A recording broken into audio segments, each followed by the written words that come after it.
If I had to say that one game completely changed the course of my life, a few different options would appear in my head.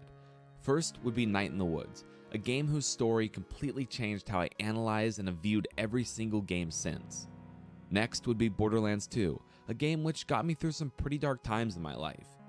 And then finally, there's FusionFall. Now, immediately after hearing that, you're probably thinking to yourself either A, what the hell is this guy talking about, or B, what the hell is a FusionFall? And both of those are completely valid responses, but I'll try my best to explain, starting with the latter question. What is, or was, FusionFall? FusionFall was an MMORPG created by Cartoon Network and developed by South Korean studio Gragon Entertainment. The story follows fan favorites such as Dexter and Ben 10 as they fight back against the evil Lord Fuse, whose only goal is to devour Earth and everything on it. The game featured elements of RPGs, platformers, and third-person shooters, creating a final product that no game since has managed to match. But there is still one important feature that I haven't mentioned, and that is that the game was aimed for a younger audience, so it held an extremely important position in the MMO world. As a kid growing up in the early 2000s, this was the most incredible thing. I was an avid Cartoon Network watcher, far more than any other channel, so getting to see all my favorite characters in one place was absolutely mind-boggling.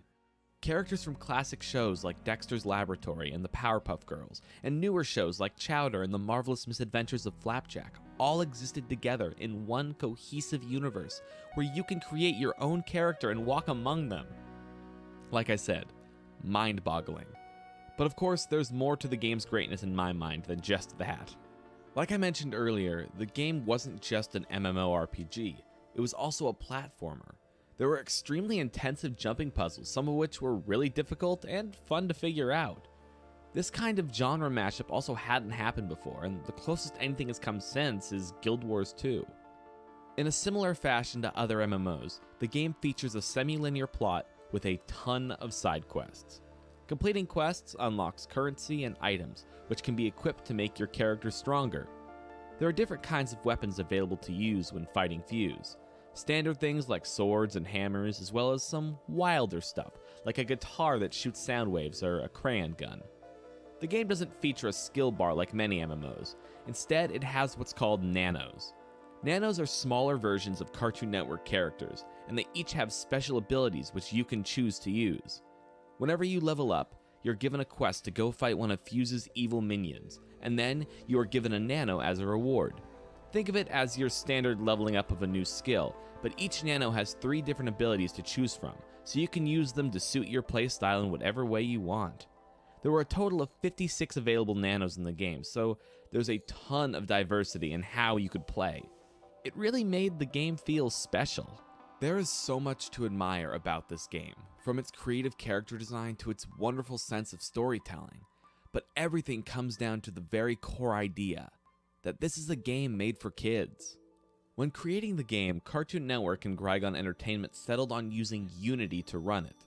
There were a few reasons for that decision, but it all comes back to one idea: accessibility. The game ran in Unity so it could be played in browser on lower-end computers, so kids all over could play the game, which I think is a truly beautiful idea. So many games now focus on being the best looking, but don't think about making their game playable by as many people as possible. It's like the same reason that I stream at 720p instead of 1080. More people will be able to watch the stream with that slight quality difference, but it really does make all the difference. Sadly, FusionFall's service ended on August 29, 2013. But thankfully, that isn't the end of the story. FusionFall still has a huge fan base, and those fans are extremely dedicated. Numerous fan projects dedicated to bringing the game back to life have happened since its shutdown. And although some of those projects have shut down too, the fight isn't over. Services like Open Fusion, as well as the upcoming Worlds Collide, are seeking to bring the game back so more people can play it and relive their past experiences.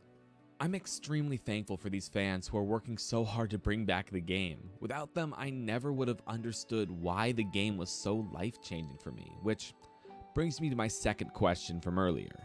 FusionFall is the game that truly introduced me to MMORPGs. Before it, I had dabbled in Pirates of the Caribbean Online, but FusionFall was the first time that I felt like I could play as myself in a game and get to imagine myself saving the world from some huge threat. I've talked a lot in previous videos about the idea of escapism, and that is something that has drawn me to play a lot of MMOs over the years, but FusionFall is what brought me into that. Its colorful cast of characters who I was familiar with was the perfect stepping off point on that journey that has led me to where I am now, and so I am forever thankful for FusionFall.